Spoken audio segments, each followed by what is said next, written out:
salam sejahtera, salam sehat untuk kita semua yang ada di rumah. Perkenalkan, nama saya Vivi Mahardika Laule, mahasiswa program studi sarjana farmasi dari Universitas Citra Bangsa Kupang. Di sini saya akan menjelaskan tentang fitokimia. Nah, fitokimia ini berasal dari kata phytochemical yang terdiri dari dua kata. Ada phyto yang berarti tumbuhan atau tanaman dan chemical yang artinya zat kimia. Sehingga secara sederhana dapat diartikan bahwa fitokimia merupakan zat-zat kimia yang terdapat dalam tumbuhan. Kemudian fitokimia ini juga dikenal sebagai suatu ilmu yang dipelajari. Dalam segi keilmuan, maka fitokimia ini dapat diartikan sebagai ilmu yang mempelajari tentang senyawa organik yang bentuk dan berasal dari dalam tumbuhan, baik itu tentang struktur kimianya, biosintesis, perubahan dan metabolisme, serta penyebaran serta fungsi secara biologis dari senyawa organik yang terdapat dalam tumbuhan tersebut. Kemudian saya juga akan menjelaskan sejarah singkat dari perkembangan fitokimia ini. Jadi fitokimia ini sudah digunakan dari 5.000 tahun sebelum Masehi, di mana masyarakat itu masih menggunakan cara yang manual, di mana masyarakat Cina ini sudah menggunakan metode pengobatan menggunakan bahan-bahan alam yang ada di sekitar. Kemudian pada tahun 377 sampai 460 sebelum Masehi, ini juga seorang ilmuwan yang dikenal sebagai bapak kedokteran atau yang memiliki nama Hippocrates, ini dia memperkenalkan pengobatan herbal mulai dari India ke Eropa.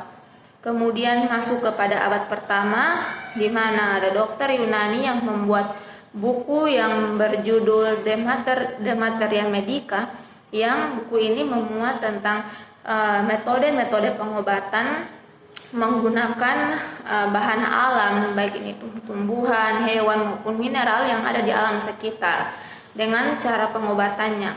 Kemudian pada tahun 1645 sampai tahun 1715 ini seorang ilmuwan bernama Nicholas Flamel, dia mulai melakukan proses ekstraksi dengan pelarut alkohol.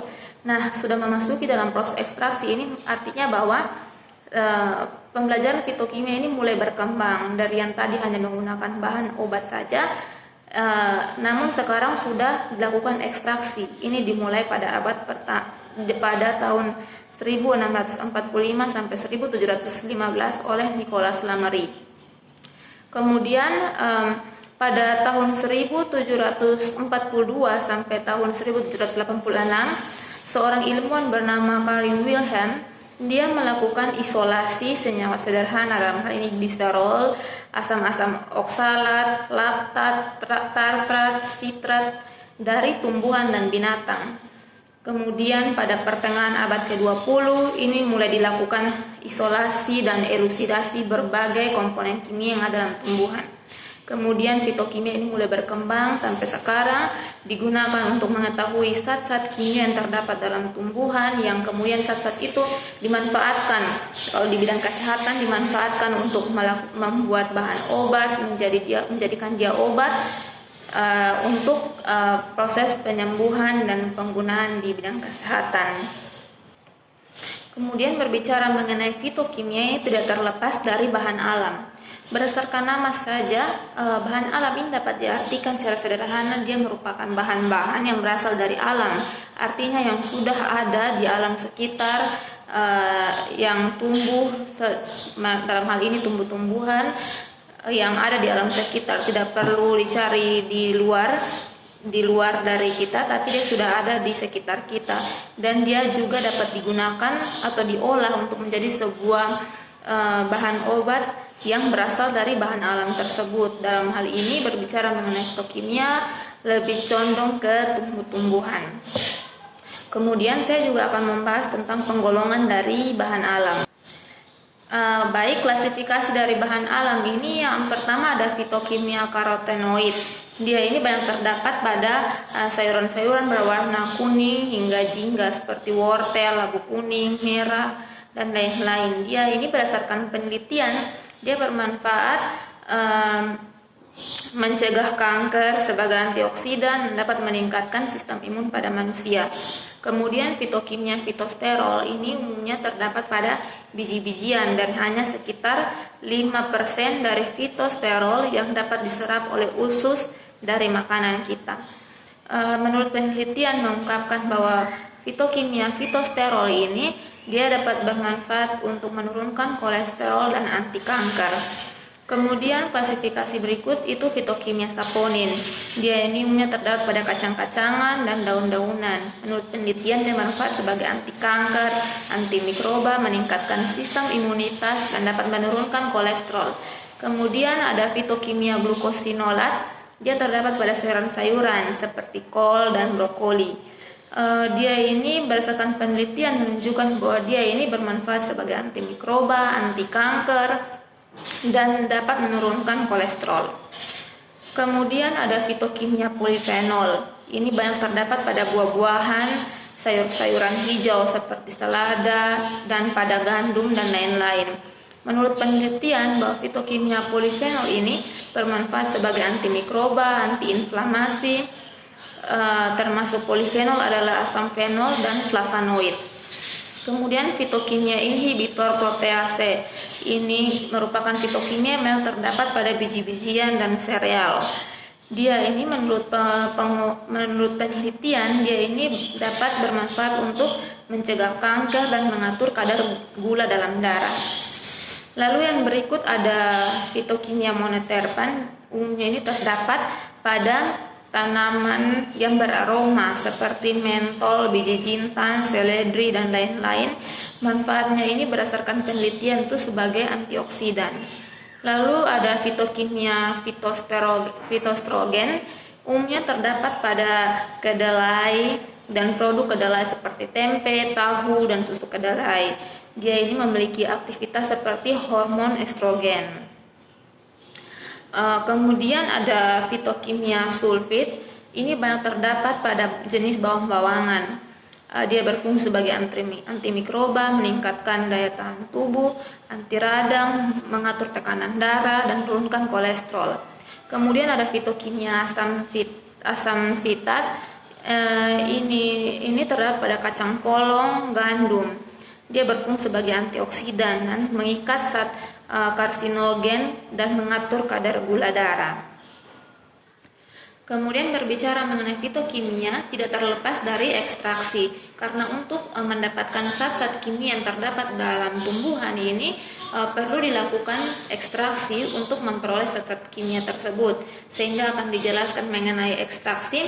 Ekstraksi adalah proses pemisahan yang dilakukan untuk menarik zat-zat aktif atau zat-zat kimia yang terdapat dalam tumbuhan tersebut dengan menggunakan pelarut yang sesuai dengan bahan yang akan dilakukan ekstraksi untuk mendapatkan zat-zat kimia atau bahan-bahan aktif yang terdapat dalam bahan yang dilakukan ekstraksi tersebut. Lalu ekstraksi ini memiliki jenis-jenisnya. Yang pertama ekstraksi kelat. Itu adalah ekstraksi ion logam yang berlangsung melalui mekanisme pembentukan kelat. Kemudian yang kedua ekstraksi solvasi. Itu merupakan ekstraksi di mana zat yang diekstrak disolvasikan ke fase organik. Lalu yang berikut, jenis-jenis ekstraksi yang berikut. Ekstraksi yang berikut adalah ekstraksi pembentukan pasangan ion. Ekstraksi ini berlangsung melalui pembentukan senyawa netral kemudian diekstraksi ke fase organik. Lalu yang terakhir adalah ekstraksi sinergis. Keadaan ini diakibatkan oleh penambahan suatu pelarut pengekstraksi yang lain kepada ke dalam sistem ekstraksi. Berbicara mengenai ekstraksi, dalam melakukan proses ekstraksi ini terdiri dari beberapa metode atau cara-caranya. Yang pertama ada maserasi.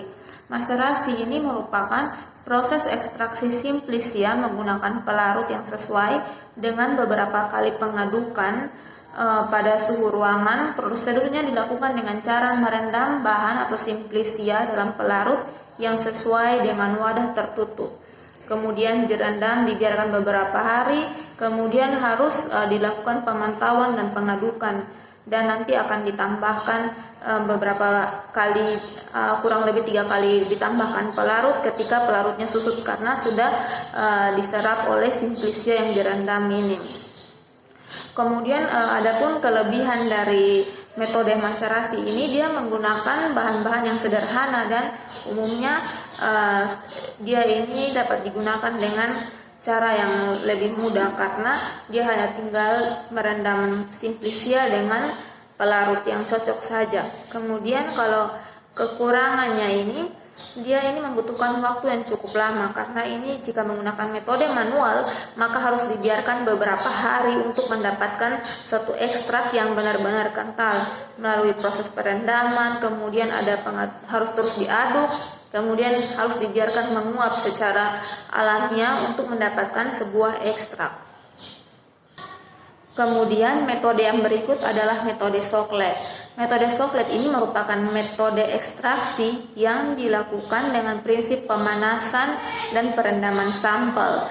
Jadi penyarian atau ekstraksi menggunakan pelarut yang selalu baru yang digunakan dengan alat khusus sehingga terjadi ekstraksi kontinu dengan jumlah pelarut yang relatif konstan dengan adanya pendingin balik.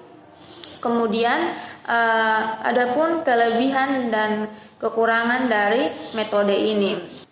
Adapun kelebihan dari metode Sockletasi ini itu yang pertama, dia itu dapat digunakan untuk sampel yang bersifat lunak dan yang tidak tahan panas. Kemudian kelebihan yang berikutnya ini, dia ini menggunakan pelarut yang lebih sedikit dan panasnya ini dapat diukur atau diatur. Kemudian kekurangan dari metode ini, karena pelarutnya ini didaur ulang, maka ekstraksi yang terkumpul pada wadah di sebelah bawah ini terus-menerus dipanaskan, sehingga dapat menyebabkan reaksi penguraian oleh panas, serta bila dilakukan dalam skala besar, mungkin tidak cocok untuk menggunakan pelarut dengan titik didih yang terlalu tinggi karena dia ini dilakukan pemanasan pada labu yang ini untuk menampung ekstraknya ini, pemanasannya ini terus-menerus sehingga dapat terjadi penguraian dan mengganggu hasil ekstraksi atau ekstrak yang dihasilkan ini. Kemudian metode yang ketiga adalah metode perkolasi. Ini merupakan metode ekstraksi senyawa terlarut dari jaringan seluler simplisia dengan pelarut yang selalu baru sampai sempurna dan umumnya dilakukan pada suhu ruangan atau suhu normal. Adapun kelebihan dan kekurangan dari metode ini adalah kelebihannya ini dia tidak terjadi kejenuhan dan pengaliran ini meningkatkan difusi di mana dengan dialiri cairan penyari sehingga zat yang ada dalam sel ini seperti terdorong keluar dari sel untuk menghasilkan sebuah ekstraksi. Kalau kekurangan dari metode perkolasi ini, cairan penyari yang digunakan atau pelarut yang digunakan ini harus lebih banyak. Kemudian resiko cemaran oleh mikrobanya lebih tinggi karena dia dilakukan secara terbuka, atau jika tidak berhati-hati maka cemaran terhadap mikroba ini akan lebih tinggi. Kemudian metode yang berikut adalah metode ekstraksi infusa. Ini merupakan ekstraksi dengan pelarut air pada suhu penangas air. Bisa menggunakan bejana infus tercelup dalam penangas air mendidih. Kemudian suhu yang terukur ini dalam rentang 96 sampai 98 derajat Celcius. Selama waktu tertentu bisa 15 sampai 20 menit. Kemudian metode yang berikut adalah metode reflux. Ini merupakan ekstraksi yang pada dasarnya adalah ekstraksi berkesinambungan. Dalam hal ini, bahan yang akan diekstrak ini direndam dengan cairan penyari dalam labu alas bulat yang dilengkapi dengan alat pendingin tegak, lalu dipanaskan sampai mendidih. Cairan penyari akan menguap. Uap tersebut akan diembunkan dengan pendingin tegak dan akan kembali menyari saat aktif dalam simplisia tersebut. Ekstraksi dengan cara ini biasanya dilakukan 3 kali dan setiap kali diekstraksi itu selama 4 jam, sehingga kekurangannya ini membutuhkan waktu yang cukup lama ya, dengan waktu yang itu dikatakan bahwa setiap kali diekstraksi ini dilakukan selama 4 jam, sehingga prosesnya membutuhkan waktu yang lama. Itu merupakan kekurangan dari metode ini. Sedangkan kelebihannya ini dia dapat menghasilkan ekstraksi yang baik karena dia dilakukan dengan cara yang lebih lama dan teliti. Kemudian di sini ada jenis ekstraksi, ada ekstraksi cair-cair dan ekstraksi berkesinambungan. Nah, kalau ekstraksi cair-cair ini merupakan pemisahan komponen kimia di antara 2 fase pelarut yang saling tidak tercampur, di mana sebagian komponen larut pada fase pertama dan sebagiannya larut pada fase yang kedua. Lalu kedua fase ini mengandung zat terdispersi yang harus dikocok. Kemudian didiamkan sampai terjadi pemisahan sempurna dan berbentuk 2 lapisan fase cair. Kemudian komponen kimia akan terpisah ke dalam kedua fase tersebut sesuai dengan tingkat kepolarannya dengan perbandingan konsentrasi yang tetap. Jadi yang dapat larut dalam fase pertama dia akan terpisah dengan yang terlarut pada fase kedua. Kemudian ekstraksi berkesinambungan ini merupakan proses ekstraksi yang dilakukan berulang-ulang. Namanya berkesinambungan artinya dilakukan berulang-ulang dengan pelarut yang berbeda atau atau prosesnya ini tersusun berurutan beberapa kali. Dia dilakukan guna meningkatkan efisiensi atau dalam hal ini jumlah pelarut, dan dirancang untuk bahan dalam jumlah besar yang terbagi dalam beberapa bejana ekstraksi. Baik, dalam kesempatan kali ini saya juga akan membagikan sedikit tips untuk menjaga diri agar terhindar dari terpapar virus corona atau yang dikenal dengan COVID-19. Yang pertama ini yang harus tetap memperhatikan dan menerapkan social distancing yang baik dengan menjaga jarak dengan sesama, baik dalam berbicara ataupun duduk pun harus menjaga jarak. Kemudian harus tetap menjaga kebersihan dengan mencuci tangan setelah bersentuhan atau menyentuh benda di sekitar kita. Selalu mencuci tangan menggunakan sabun dan bila perlu menggunakan hand sanitizer. Kemudian harus menjaga kebersihan tubuh dengan mandi 2 kali sehari, kemudian mengkonsumsi makanan yang mengandung vitamin seperti sayur-sayuran dan buah-buahan, dan bila perlu dapat mengkonsumsi suplemen vitamin tambahan. Selalu menjaga pikiran kita sehingga tidak stres dan sistem imun kita tetap baik. Kemudian tidak berpergian keluar rumah, tetap produktif walaupun hanya dari rumah. Dan apabila ada kegiatan yang mendesak untuk keluar, maka jangan lupa menggunakan masker dan tetap memiliki hand sanitizer untuk metode mencuci tangan yang lebih cepat. Hanya ini yang dapat saya bagikan. Semoga tetap sehat dan sampai bertemu saat dunia sudah pulih.